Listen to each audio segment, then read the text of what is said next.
हर ही ओम नमः शिवाय ओम नमः शिवाय ओम श्री भद्रकाली समेत वीरभद्र स्वामिनि नमो नमः मातृ पितृभ्यो नमः आचार्य अतिथिभ्यो नमः श्रीमाता ललिता त्रिपुर सुंदरये नमो नमः।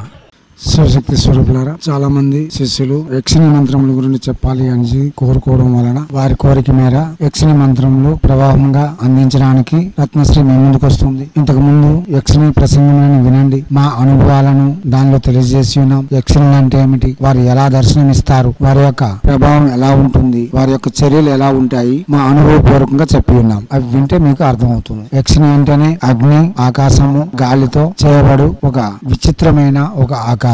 గాలి, అగ్ని ప్రజ్వలిస్తూ చాలా అహంకారపూరితంగానే దర్శనం ఇవ్వగలవు. గాని మానవ లోకమునకు, మానవ ఊహకు అందని అందముతో యక్షిణులు ఉంటారు. అయితే ఇప్పుడు చెప్పబోయే యక్షిణి అగోచర యక్షిణి. ఈ యక్షిణి మంత్రం చేయడం వలన మనం ఏదైనా సరే దర్శింపజేయాలంటే ఆమె మనలను దర్శింపజేస్తుంది. మనం ఎవరికి ఎలా కనిపించాలంటే అలా దర్శింపజేస్తుంది. లేదు అంటే పూర్తిగా ఎవరికి కనిపించకుండా కూడా చేయగలదు. ఈ అగోచర యక్షిని చాలా విచిత్రంగానే ప్రవర్తిస్తూ ఉంటుంది. కానీ చాలా సౌమ్యదాయి, శక్తివంతురాలు కాగా శివుని యొక్క ఉపాసకురాలు. ఈమె శివ మందిర ప్రాంగణంలోనే దర్శనం ఇవ్వగలదు. అయితే మీరు ఈ యక్షిని సాధన చేసి ఎక్కడేమున్నా సరే ఇక్కడ నుండే టీవీలో సినిమా చూసినట్టుగా చూడగలరు. అంటే ప్రత్యక్షంగా పాల్గొనే అనుభూతిని మిమ్మల్ని కల్పిస్తుంది. లేదా మీరు ఎవరికి కనిపించకుండా చేయగలదు. లేదా మీరు ఎవరిని ఎలా కనిపించాలో ఆ రకంగా కూడా చేయగలదు. అయితే మీరు చేయవలసింది ఏమిటి అంటే, ఊరికి బయట ఉండే శివాలయమునకు శివునికి ఉత్తర భాగమున కూర్చొని దక్షిణ ముఖంగా అనగా చాముండేశ్వరి యొక్క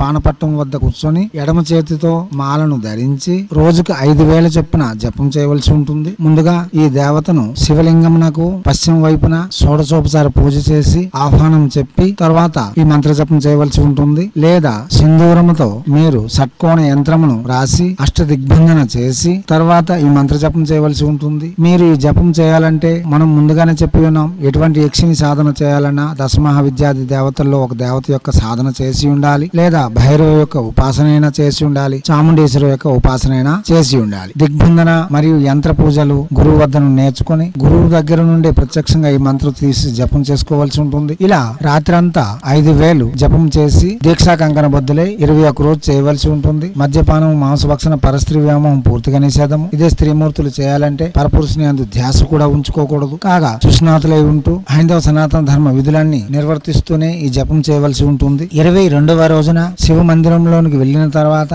అష్టదిగ్బంధన యంత్ర పూజ చేసి దక్షిణ వైపు ముఖంగా కూర్చొని ఆ రోజు ఎటువంటి మంత్ర జపము చేయకుండా ఊరక ఉండిపోవాలి. ఆ రోజు ఈ అగోచర యక్షిని ఆ మందిరము మీరు ఏదో లోతుకి వెళ్ళిపోతున్నట్టుగా, పాతాళ లోకంలో పడిపోతున్నట్టుగా, లేక గాలిని సృష్టిస్తుంది, లేనిపోని ఉత్పాతములను కల్పిస్తూ ఉంటుంది. అప్పుడు మీరు శివుని యొక్క గుడిలోనే ఉండి ఎటువంటి భ్రాంతికి లోను కాకుండా శివనామమును జపిస్తూ లేక మౌనం వహించి శివుని ధ్యానిస్తూ ఉండిపోవాలి. అప్పుడు మీ దగ్గరకు ఆ యక్షిని అందమైన స్త్రీ రూపంలో వచ్చి ఒక మాలను గాని, ఒక ఘటికము అనగా ఒక ముద్రను గాని మీకు అందిస్తుంది. దానిని కంఠములో ధరించి దేవతను యథాశక్తి పూజించి విడిచిపెట్టాలి. తర్వాత మీరు ఏ రోజైనా సరే ఆ దేవత యొక్క ప్రభావం చూడాలంటే దక్షిణ వైపు ముఖం పెట్టి కూర్చొని రాత్రి గాని పగలు గాని ఎప్పుడు గాని శివునికి కొంచెం ధ్యానించుకొని ఇదే మంత్రమును 108 సార్లు జపం చేసుకుంటే చాలు. ఆ ఘటికమును నోట్లో పెట్టుకొని ఈ మంత్ర జపం చేయడం వలన మీరు అదృశ్యము కాగలరు. అంటే అదృశ్య శక్తి కలిగి ఎవరికి కనిపించకుండా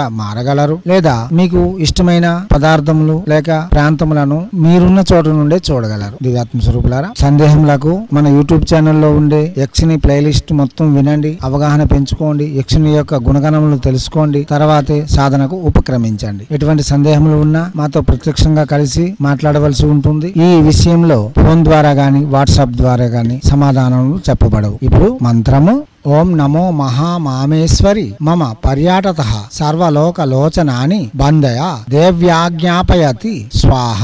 మంత్రం మరోసారి ఓం నమో మహామామేశ్వరి మమ పర్యాటతః సర్వలోకలోచనాని బంధయ దేవ్యాజ్ఞాపయతి స్వాహ. మంత్రం మరోసారి ఓం నమో మహామామేశ్వరి మమ పర్యాటతః సర్వలోకలోచనాని బంధయ దేవ్యాజ్ఞాపయతి స్వాహ. అక్షరములను సుస్పష్టంగా పలకాలి, దీర్ఘములను సుదీర్ఘంగా పలకాలి, వాచక జపమే చేయాలి, మానసిక ఉపాంశ జపం పనికిరాదు. శివాలయ దర్శనములు, శివుని యొక్క ఆరాధనలు అలవాటు ఉన్నవారు మాత్రమే ఇటువంటి మంత్ర జపములకు ఉపక్రమించాలి. శివుని ఎడ అమిత భక్తి కలిగి ఉండాలి. శివునిపై విశ్వాసంతో శివుడే రక్షిస్తాడని భావనతో ఈ మంత్ర జపములు చేయవలసి ఉంటుంది. ప్రసంగములన్నీ వినండి, అవగాహన పెంచుకోండి, తర్వాతనే జపములకు ఉపక్రమించండి. ఎటువంటి తొందరపాటు నిర్ణయములు తీసుకోకుండా లేనిపోయిన ప్రమాదములకు గురి కాకుండా మీరు ఆలోచనతో, యోచనతో, సద్బుద్ధితో సాధనలు చేసి మీరు అనుకున్నవి మీరు సిద్ధింప చేసుకుంటారని ఆశిస్తూ, హైందవ సనాతన ధర్మ ఋషులు మనకు అందించిన విద్యలు వినియోగించుకోవడంలోను, భారతీయ సంస్కృతి సాంప్రదాయాలు కాపాడడంలోను మనకంటూ ఒక గుర్తింపు తెస్తారని ఆశిస్తూ ఎప్పుడూ మీ సేవలో రత్నశ్రీ హిందూ సేవ సమాజ్ ఆచార్య భీమసింగ్ రవికుమార్ ఆఫ్ నిఖిలానంద సాగర్ మహారాజ్.